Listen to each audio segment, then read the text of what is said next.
कि ईडी ने पूरे राज्य में बड़ी छापेमारी की है और छापेमारी की ये कार्रवाई अभी रुकने वाली नहीं है और ना ही रुकने वाला है इस पर छिड़ा घमासान। राजस्थान में पेपर लीक के बहाने ईडी की एंट्री हो चुकी है और एंट्री होते ही पिछले 24 घंटे से ताबड़तोड़ कार्रवाइयों का दौर चल रहा है। जालोर में सुरेश ढागा के ठिकानों पर ईडी की रेड, अजमेर और डूंगरपुर में बाबूलाल कटारा पर शिकंजा, बाड़मेर में भजनलाल विश्नोई के घर पर ईडी की दस्तक। आप देख सकते हैं पेपर लीक के सरगनाओं पर ईडी का कितना जबरदस्त अटैक हुआ है। अब गहलोत के राज में ईडी की इस कार्रवाई से सरकार में आग लग चुकी है। इधर बाबा है कि इस आग में और घी डालने का काम कर रहे हैं। किरोड़ी लाल मीणा ने बड़ा बयान देते हुए कह दिया कि राजस्थान में ईडी की यह कार्रवाई अभी रुकने वाली नहीं है।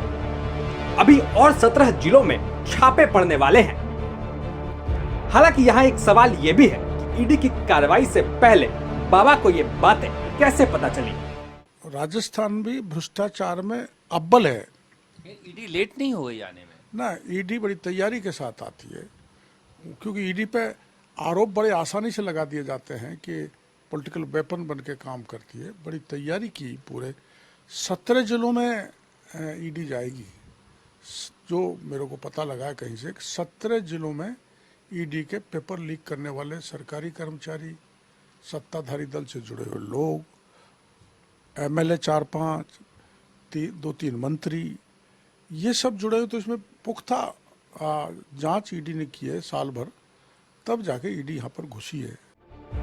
बीजेपी सांसद किरोड़ी लाल मीणा ने इस बार खुलकर और नाम लेकर गहलोत के खासम खास लोगों पर पेपर लीक में शामिल होने का आरोप लगा दिया। डोटासरा और सुभाष गर्ग तो बाबा के सीधे सीधे निशाने पर हैं। और तो और बाबा लगातार सीबीआई का नाम भी ले रहे हैं। अब आप सोच सकते हैं अगर ईडी के साथ सीबीआई भी आ गई तो चुनाव से पहले राजस्थान में क्या हो सकता है। इधर ईडी की कार्रवाई से गहलोत सरकार में खलबली मच चुकी है। जाहिर है चुनाव से पहले मोदी सरकार की ऐसी कार्रवाई से आग तो लगनी ही थी। देखिए, सुन लीजिए आप लोग, कान खोलकर सब लोग जो सुन रहे, मुझे बहुत कहा गया है अगर ये ऊपर से दबाव देते हैं जो उनका अधिकार नहीं है, अधिकार है जो एफआईआर दर्ज करता थानेदार का, उसी का अधिकार होता है। उसी प्रकार से जो ईडी है, इनकम टैक्स, सीबीआई है, जो सिस्टम बना हुआ कानून के अंतर्गत, उसके अकॉर्डिंग टू कार्रवाई करो, छापे डालो, अरेस्ट करो, जेलों में डाल दो, हमें खुशी होगी, हम स्वागत करेंगे उनका। पर आप राजनीतिक बदले की भावना से चुनाव जीतने के लिए, माहौल अपने पक्ष में बनाने के लिए, सरकार को बदनाम करने के लिए अगर आप इस प्रकार की हरकतें करते हो, ऊपर से आदेश देते हो, फिर मॉनिटरिंग भी करते हो, क्या हुआ उसका, कहाँ तक पहुंचे हो? हम तो काफी समय से वेट कर रहे थे, क्योंकि जो केंद्र की सरकार है, मोदी जी और अमित शाह जी की जो सरकार है, वो पॉलिटिकली टास्क लेकर के ईडी, इनकम टैक्स और सीबीआई का दुरुपयोग करती है। जैसा उन्होंने कर्नाटक में किया, जैसा छत्तीसगढ़ में कर रहे हैं, और मैं समझता हूं कि राजस्थान में भी उन्होंने अपना खेल चालू कर दिया है। हम स्वागत करेंगे उनका कि वो जो चाहें जो करें, जिस तरीके का पॉलिटिकल टास्क लेकर के वो करें।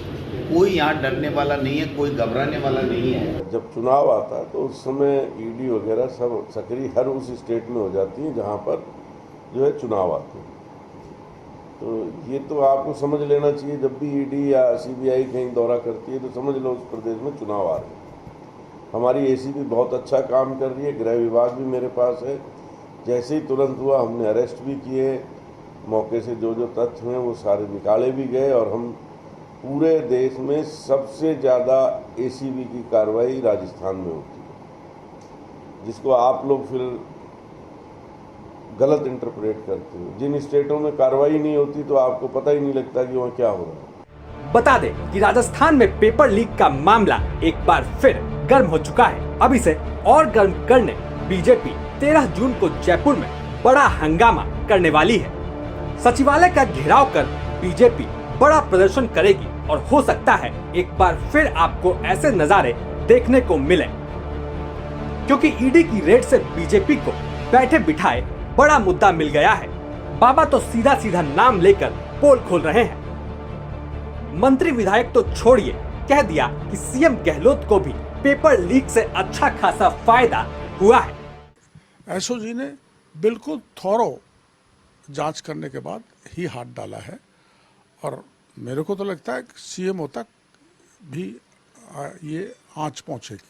आपने उस समय कहा था कि सीएमओ के भी अधिकारी इसमें शामिल प्रतीत होते हैं और सुभाष गर्ग का भी आप लोगों ने नाम लिया था, राजीव गांधी स्टडी सर्किल का भी नाम लिया था। राजीव तो गांधी स्टडी सर्किल के प्रभावशाली लोग, सुभाष गर्ग, दूसरे मंत्री का मैं नाम नहीं बताना चाहता, 3-4 एमएलए, मेरे को तो लगता है 10-15 दिन में सब पिक्चर क्लियर हो जाएगी कि गहलोत का संरक्षण था, गहलोत साहब का इन लोगों को। आखिर में वो जो है गर्ग साहब सुभाष, तो गहलोत साहब के खास आदमी है, ऐसे उनके खास एमएलए है। और जो पेपर प्रिंटिंग मशीन को दिया उसके प्रमाण पेपर ने सारे दिए, तो प्रिंटिंग मशीन को भी पकड़ेंगे वो, और किसने पैसे लिए बीच में लेन देन की, सारी चीज़ उजागर एसओजी कर देगी, कोई बचेगा नहीं। सीबीआई को नहीं दिया तो क्या है, एसओजी जो है मुंह का खाया हुआ नाक से निकाल लेगी। वरिष्ठ पत्रकार शरद कुमार के साथ इंटरव्यू में बीजेपी सांसद किरोड़ी लाल मीणा ने कई बड़े खुलासे किए और इन खुलासों के बाद लगता नहीं कि हमें ज्यादा कुछ कहने की जरूरत है।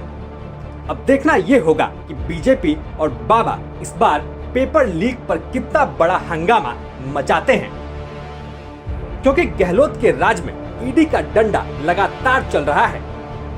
बीजेपी भी लंबे वक्त से शांत बैठी थी और बाबा भी लंबे वक्त बाद रिचार्ज होकर वापस आ चुके हैं।